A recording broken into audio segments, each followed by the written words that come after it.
Good morning po sa lahat ng mga nandito at lalo na sa mga nasa online. Welcome po sa Baptist Bible Church Santa Mesa. At welcome po sa ating Adult Sunday School. So maaaring po bang tumayo tayong lahat? Basahin natin yung Philippians chapter 3, verses 9 to 11. So itutuloy lang din natin yung series natin sa Philippians. Philippians chapter 3, verses 9 to 11. And be found in him, not having mine own righteousness, which is of the law, but that which is through the faith of Christ, the righteousness which is of God by faith, that I may know him and the power of his resurrection and the fellowship of his sufferings, being made conformable unto his death, if by any means I might attain unto the resurrection of the dead. Let us pray. Lord, thank you for this morning that you've given to us. Thank you for this new strength, new mercy, Lord, that you've given to us, Lord.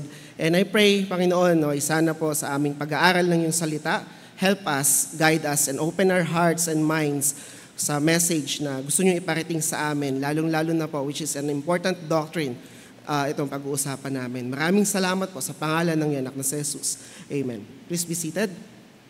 All right. So the doctrine of the resurrection is the defining belief of the Christian faith. Ito yung naghihiwalay kay Kristo sa mga religious leaders or religious founders, okay, and even proclaiming or people who are proclaiming that they are God. Kasi lahat po ng known religious leaders and founders is mga namatay pero hindi po sila nabuhay na muli, kagaya ni Kristo. So the resurrection is also the greatest demonstration of God's power. The one who made the created orders is also the source of life of His creation. And it also validates that Jesus indeed is the Lord to the glory of Father. So sa Philippians chapter 2 yan, mababasa niyo yan. And the resurrection is the guarantee that Christ has triumphed over sin and death. So natatandaan po natin yan dahil kasama yan sa gospel presentation. Hindi po natatapos ang gospel presentation sa ipinako sa krus si Kristo at namatay. Alright? Isinasama natin yung resurrection sa gospel message. And these truths must not remain academic or theoretical only. Hindi lang ito nananatili sa ating isipan, kundi ito'y nagiging realidad ng ating buhay. It must be fleshed out of in our daily life.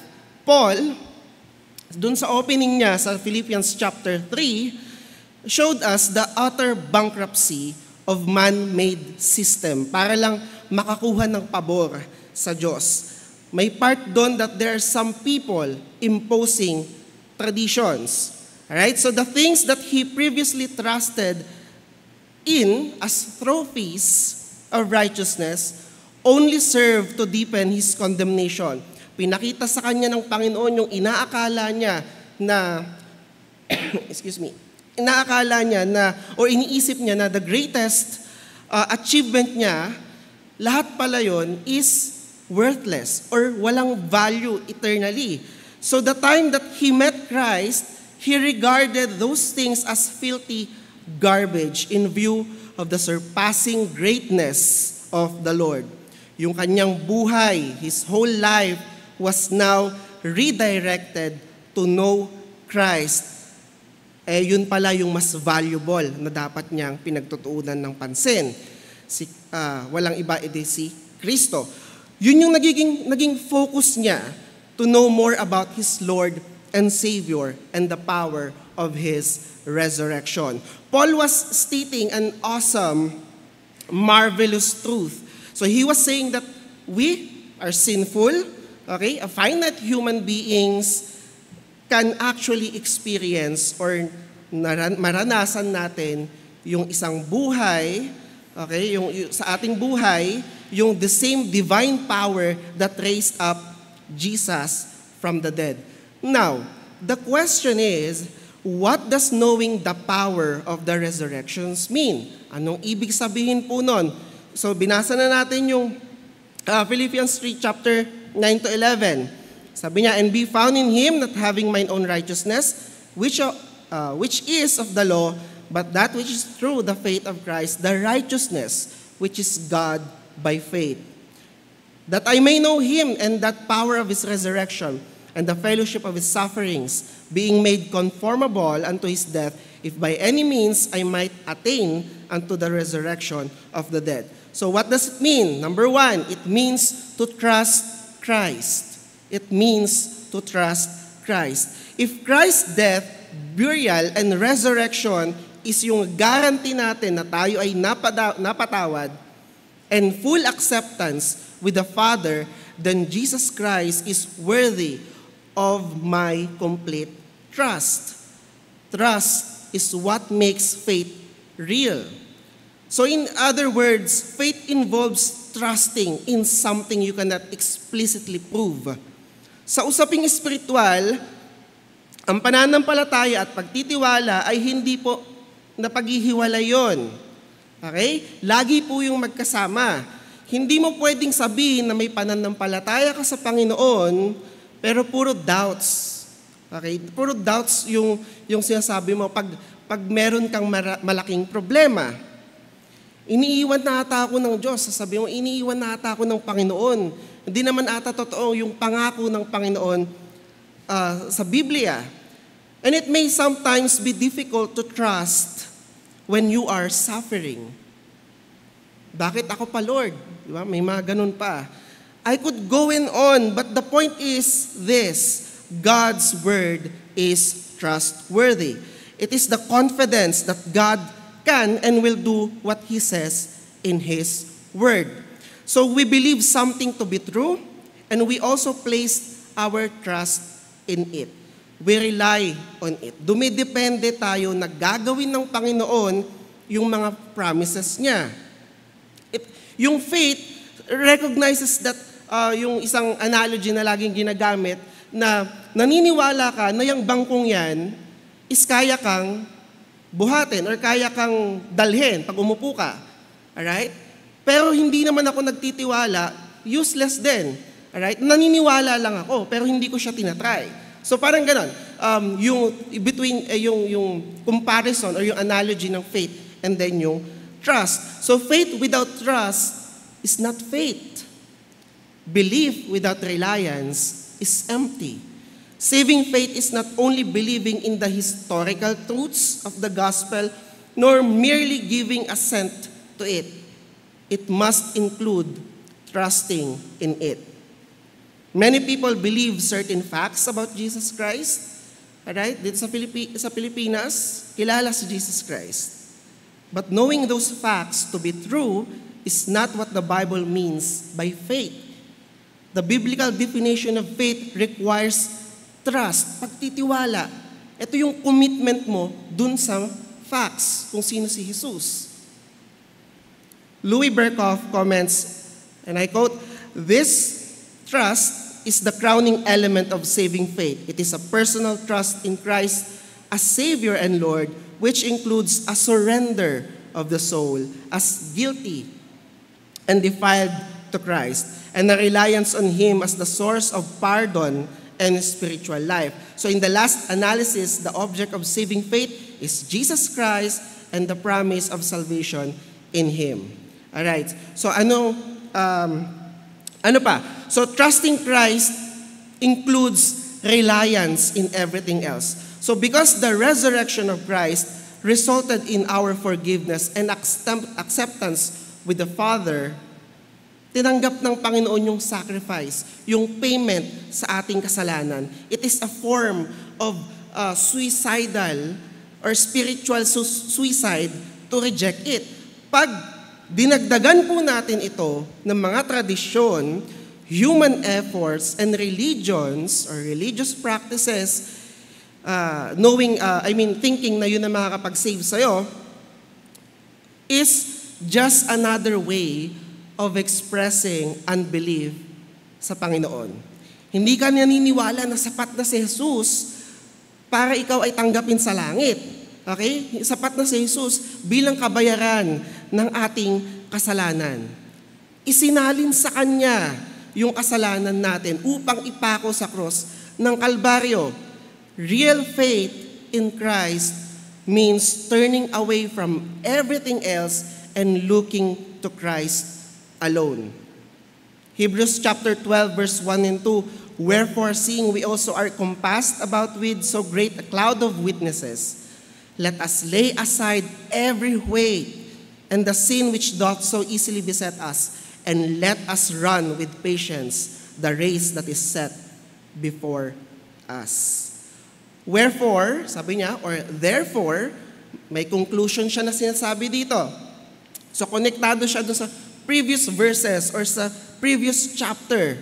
Diba? So, chapter 10 or 11, kung babasahin nyo, all of the prior reasoning, may warning about falling away, may warning about merong definition about godly faith. Alright? And then meron dun yung catalog ng mga heroes of faith, the list of victories, the reminder of sufferings, and the encouragement of God's love has led dito sa point ng binasa natin. Ito na yung application of the truth. Sabi niya sa verse 2, looking unto Jesus, the author and finisher of our faith, who for the joy that was set before him endured the cross, despising the shame, and is set down at the right hand of the throne of God. Sa lahat ng ito, sabi niya, Jesus is better than all those things. He is our focus, He is our inspiration, and our example. So trusting Christ excludes reliance in everything else. Ano po? Trusting Christ is receiving God's righteousness, dun sa verse 9. So, the exclusive trust in Christ for salvation, ito po yung means of receiving God's gift of righteousness. Christ gave Paul his faith, and his faith is totally dumidepende po siya sa Panginoon. Si Pablo ay walang ibang nakikitang pinagmumulan ng kaligtasan maliban kay Jesus. And this righteousness is imputed on the believer and made our inseparable union with Christ possible. So sabi niya dun sa Romans 5:9, we have been justified by His blood. And part of that justification is yung imputation of His own righteousness sa atin. Bakit po mahalaga ito? Because sin affects us to the very core of our being. At kahit anong pilit po nating magpakabait, magpakabuti, o gumawa ng mabuti, we will never meet God's standard of perfection on our own. The Bible says that all our righteousness or our righteous deeds is a filthy rags, maruming basahan.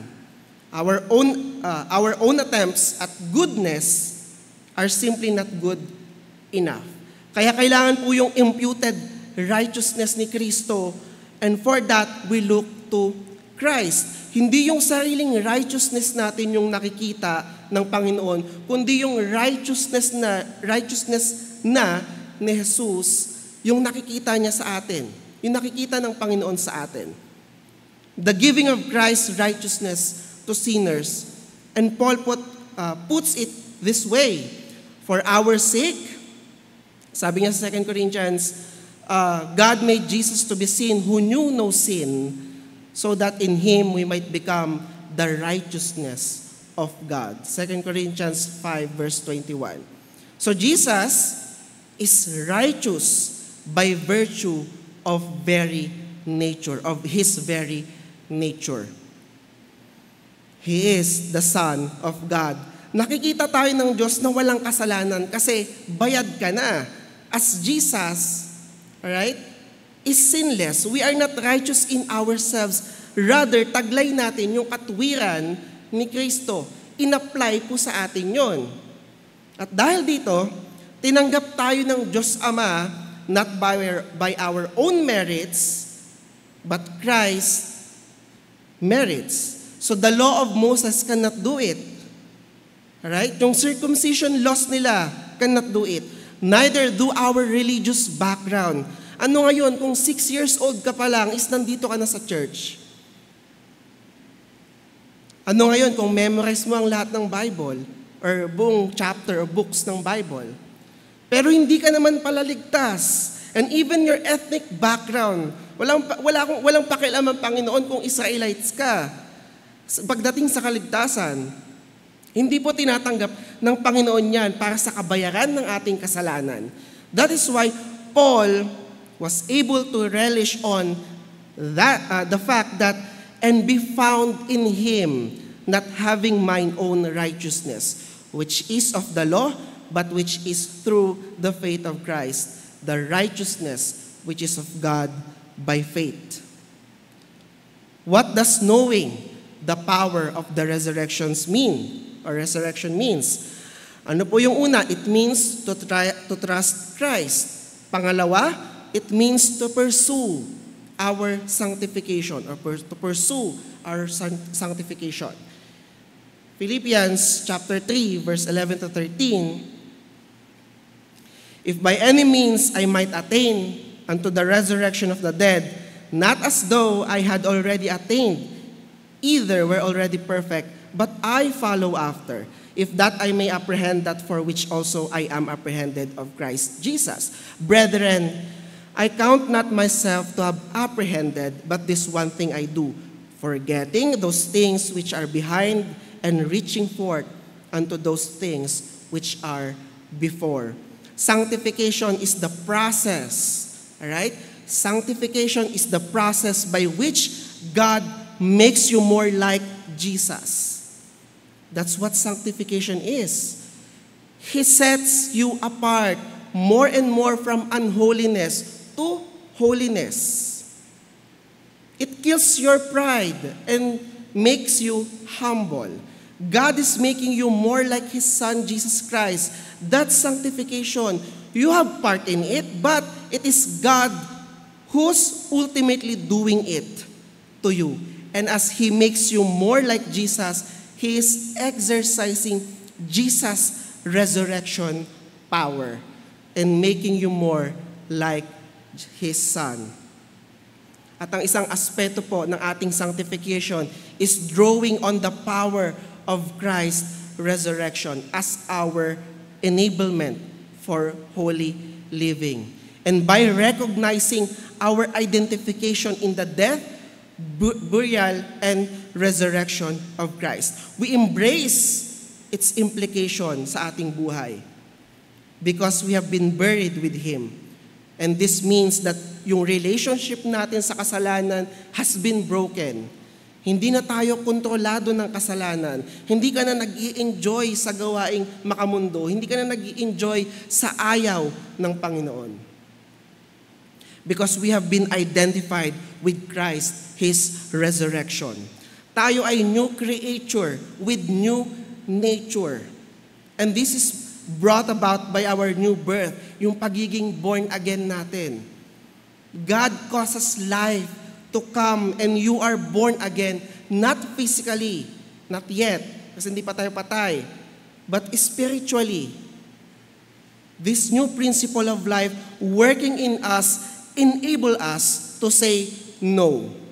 Hindi, kasalanan yan. Masama yan sa paningin ng Diyos. And to live for righteousness. How does the resurrection power accomplish my pursuit for sanctification? Paano nagagawa ito? Number 1, by realizing that God uses suffering to conform me to Himself. Suffering is not accidental in the lives of the believers. He told them that. Philippians chapter 1 verses 20 to 29, and in nothing terrified by your adversaries, which is to them an evident token of perdition, but to you of salvation, that is of God, or that of God. For unto you it is given in the behalf of Christ, not only to believe on Him, but also to suffer for His sake. So inaasahan ni Pablo, inaasahan ni Paul, na merong sufferings pagdating sa buhay ng Kristiyano. Ini-encourage ni Paul dito sa passage na ito, itong mga Kristiyano, na mabuhay kayo sa katapangan rather than in fear. When believers live without fear, lalo na in persecution or in the face of threats, it serves as a form of evangelism. Bakit po? Because it emphasizes yung confidence natin ng pagiging isang Kristiyano sa katotohanan, sa salita ng Diyos. At magiging warning po yun na pag nireject yung sinasabi mo or pag nireject yung sinasabi mo about sa Bible, alright? Sigurado ka na may paglalagyan ka. Sigurado ka dun sa pinaniniwalaan mo. God's salvation can give great courage to believers. At the same time, the courage for believers often reminds unbelievers of the uncertainty of their own afterlife.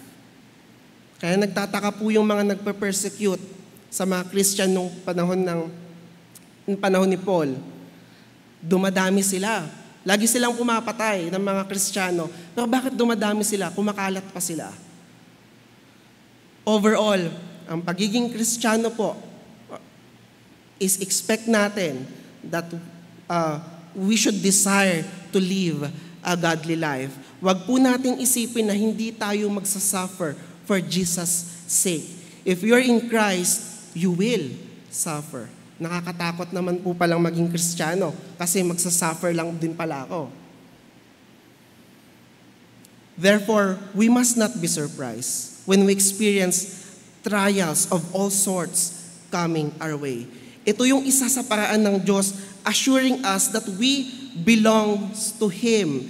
If Christ has experienced suffering through persecution, hindi po ito may iwasan that those are united with Him will experience the same. In what ways do the sanctifying effect of suffering manifested? Sa anong paraan na ipapakita yung sanctification or yung sanctifying effect sa suffering? Not suffering because of your own doing, para clear tayo. So number 1, it shows our identification with God.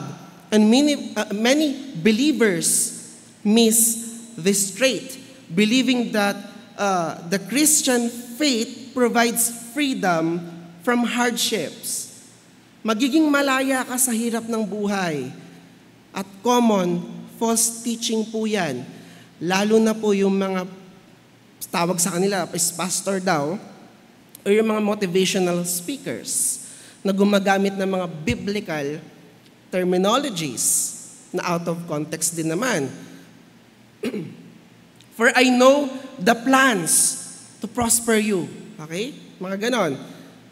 See? Hindi hangarin ng Panginoon para tayo ay mag-suffer or hangarin ng Panginoon na tayo ay maging prosper, maging mayaman.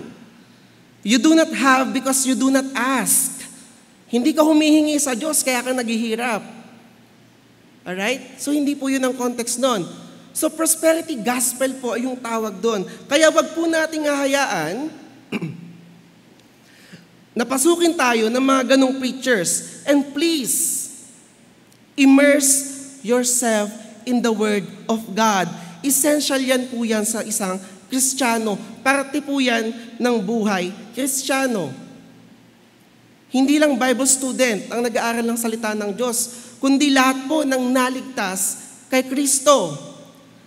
Lalo na kung matagal ka ng Kristiyano, hindi ka dapat nagstay sa puro gatas lang yung kinukonsume mo.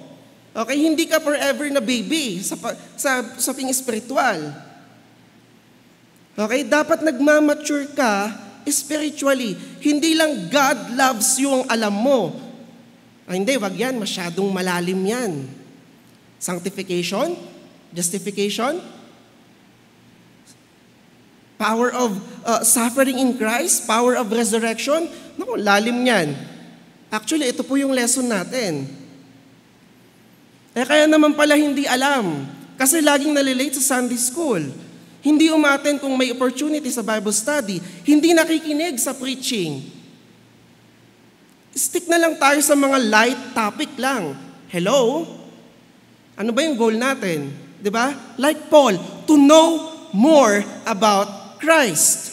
Hindi lang ABC, then repeat yung pinag-aaralan natin. Ang pinag-aaralan natin kay Kristo is hanggang letter Z. Kung sino si Kristo.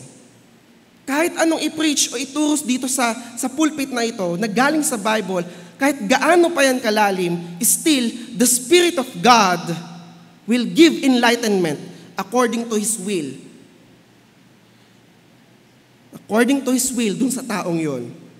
Kung ano man yung mensahe niya sa atin, na gustong iparating ng Panginoon sa bawat isa sa atin, He will enlighten us. Both Paul and the rest of the early church knew that living for Christ included sharing in both the joys and the struggles of Christ. This sometimes means suffering. At si Paul personally endured hardship despite his faithful life spent serving Christ. Ano ba po? It causes us to repent. Diba? Yung sanctifying effect nun. Nagsisisi ka, merong nagbago on how you view your sin and what to do if you commit one. If it is God's way of calling us back to Him. It is good for me that I have been afflicted, sabi niya sa Psalms 119, that I might learn thy statutes. Kinokorek tayo ng Panginoon, calling us, guiding us, and reminding us na ito yung tamang daan. It is God's way of preventing us to sin.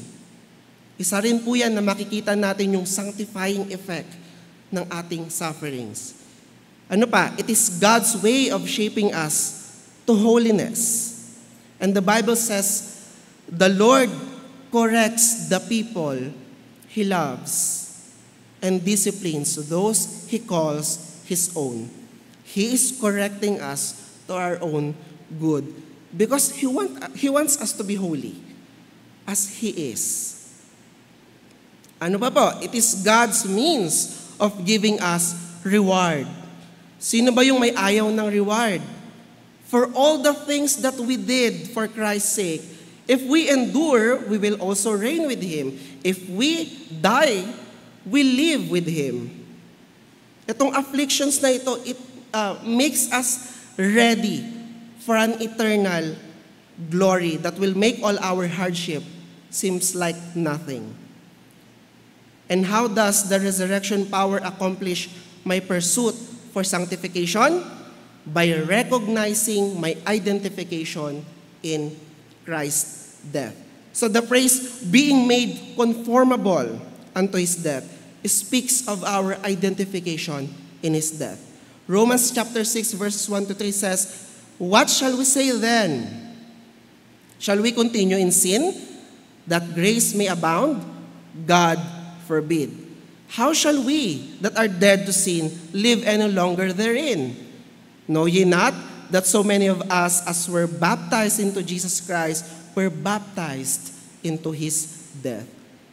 Our identification with Christ in His death ended the dominion and control ng sin sa ating buhay. Death ends all relationships. Therefore, we have now the power to say no to sin. Though the sinful patterns, yung habits, yung desires, and inclinations is hindi naman po mawawala yon overnight. We can now reject them. Alright? Magdadalawang isip ka kung gagawin mo pa o hindi. The more we realize that we are no longer under sin's dominion, the greater our capacity for repenting and resisting temptations and sins. May awareness ka na alam mo na yung bagay na ito is mali. Hindi mo na siya gagawin. So for our application, we need to trust Jesus. Lagi nating sinasabi yan, trust God, trust Christ. Meaning, you are committing or dedicating yourself entirely to Him. Not just during nung salvation moment mo. but every day, every time, every seconds of your life, trusting in His Word, His promises. The more we know Him and you are abiding in the Word of Jesus, or words of Jesus, the more you obey Him, the more lalago yung confidence natin sa Kanya as we experience Jesus Christ. Number 2, we need to be reminded that suffering is part of God's plan. Huwag nating i-expect na hayahay ang buhay ng isang Kristiyano. Hindi tayo ligtas sa sufferings or sa hardship for Christ's sake. Paraan po yun ng Panginoon para po tayo makonform. Okay? Ano ba Tagalog nun? Mahulma siguro.